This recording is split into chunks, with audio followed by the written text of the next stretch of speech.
হাতের কাছে থাকা খুব সাধারণ উপকরণ দিয়ে কিভাবে আপনারা বাসায় এই খাস্তা কচুরি বা পুরিগুলি তৈরি করবেন খুব সহজভাবে দেখানোর চেষ্টা করব। সেই সাথে থাকছে স্পেশাল তেঁতুলের চাটনি। আশা করি রেসিপিটি আপনাদের কাছে ভালো লাগবে। এখানে আমি নিচ্ছি 2 কাপ আটা। আমি আজকে কচুরিগুলো আটা দিয়ে তৈরি করব।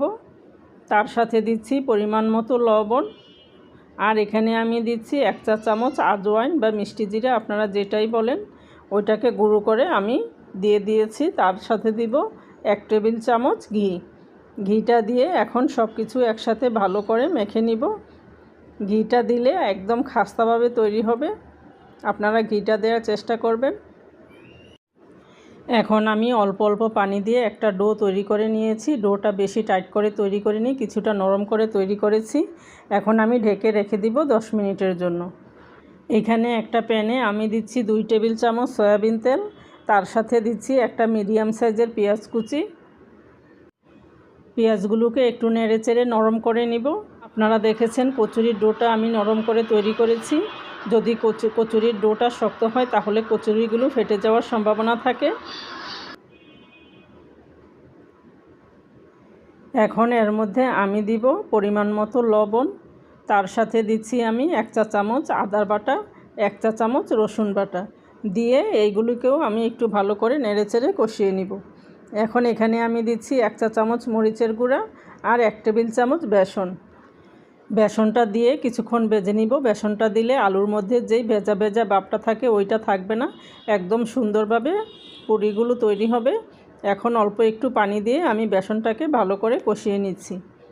এখানে আমি দিচ্ছি 2টা মিডিয়াম সাইজের আলু সিদ্ধ করে আমি এগুলোকে গ্রেট করে নিয়েছি। আপনারা চাইলে হাত দিয়ে ম্যাশ করেও আলুগুলোকে দিতে পারেন।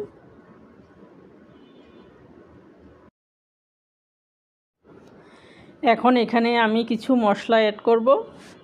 দিচ্ছি আধা চা চামচ ভাজা জিরার গুঁড়া, আধা চা চামচ চাট মশলার গুঁড়া, আধা চা চামচ দিচ্ছি পাঁচফোড়নের গুঁড়া, আর আধা চা চামচ দিচ্ছি ভাজা জিরার গুঁড়া।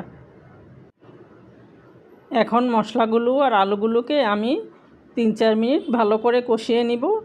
আলুটাকে যত বেশি সুন্দর করে কষাবেন ততই এর টেস্টটা ভালো আসবে। আমি 3-4 মিনিট সময় নিয়ে একদম ভালো করে কষিয়ে নিয়েছি। দেখতে পাচ্ছেন এখানে কোনো পানি অবশিষ্ট নেই। আলু আর মশলাগুলোকে যতই কষাবেন ততই এর টেস্টটা অনেক ভালো আসবে। আমার কষানো হয়ে গিয়েছে, এখন আমি এগুলোকে উঠিয়ে নিচ্ছি। এখন এখানে আমি তেঁতুলের সসটা তৈরি করব। এখানে আমি নিয়েছি 1 কাপ তেঁতুলের মাড়। 1/4 কাপ তেঁতুল আমি 1 কাপ পানি দিয়ে ভিজিয়ে রেখেছিলাম।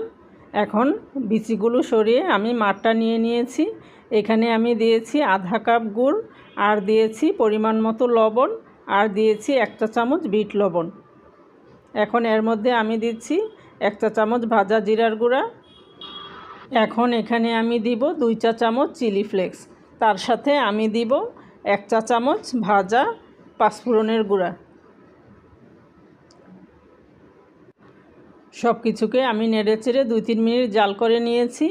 এখন এখানে আমি 1 টেবিল চামচ কর্নফ্লাওয়ার পরিমাণ মতো পানি দিয়ে গুলে এর মধ্যে দিয়ে দিচ্ছি। কর্নফ্লাওয়ারটা দিলে সসটা গাঢ় হবে, খেতে ভালো লাগবে।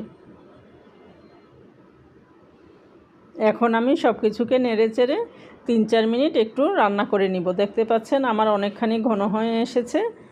এখন আমি এগুলোকে উঠিয়ে নিচ্ছি।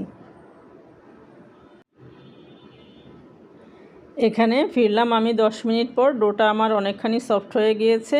এখন এখান থেকে পরিমাণ মতো ডো নিয়ে আমি লেচি কেটে নিব। আমি একটু বড় সাইজের করে লেচিটা তৈরি করছি, আপনারা চাইলে ছোট করেও তৈরি করতে পারেন। এখন এভাবে হাত দিয়ে চেপে চেপে আমি মাঝখান দিয়ে গর্ত করে নিব আলুর পুরটা দেওয়ার জন্য। এখানে আমি পরিমাণ মতো আলুর পুর দিয়ে দিচ্ছি, যেই পুরটা আমি তৈরি করে রেখেছিলাম। এখন দিয়ে ভালো করে মুখটা সিল করে দিব। আমি আপনাদেরকে আরেকটা তৈরি করে দেখিয়ে দিচ্ছি। এভাবে করে আমি সবগুলো তৈরি করে নিব।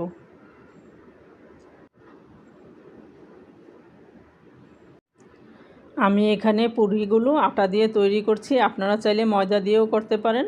তবে এইভাবে যদি আমার মতো ফলো করে আপনারা বাসায় পুরিগুলো তৈরি করেন, তবে খেয়ে কেউ বুঝতেই পারবে না যে এগুলো আটা দিয়ে তৈরি করা। এখন আমি হাত দিয়ে এভাবে চেপে চেপে সবগুলো তৈরি করে নিব। আমি আপনাদেরকে আরেকটা তৈরি করে দেখিয়ে দিচ্ছি। প্রথমে সাইডে দিয়ে এভাবে হাত দিয়ে চেপে তারপরে মাঝখান দিয়ে আলতো হাতে চাপ দিব, তারপর হাত দিয়ে সাইড দিয়ে এভাবে চেপে চেপে সবগুলো তৈরি করে নিব। এখানে একটা প্যানে আমি পরিমাণ মতো সয়াবিন তেল একদম লো আঁচে গরম করে নিয়েছি। এখন এর মধ্যে আমি পুরিগুলো দিয়ে দিচ্ছি।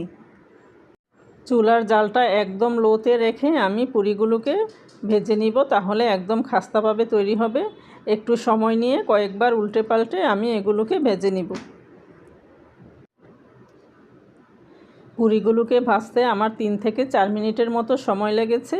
চুলার জালটা লোতে রেখে আমি বারে বারে উল্টে পাল্টে এগুলোকে ভেজে নিয়েছি। দেখতে পাচ্ছেন কালারটা অনেক সুন্দর এসেছে।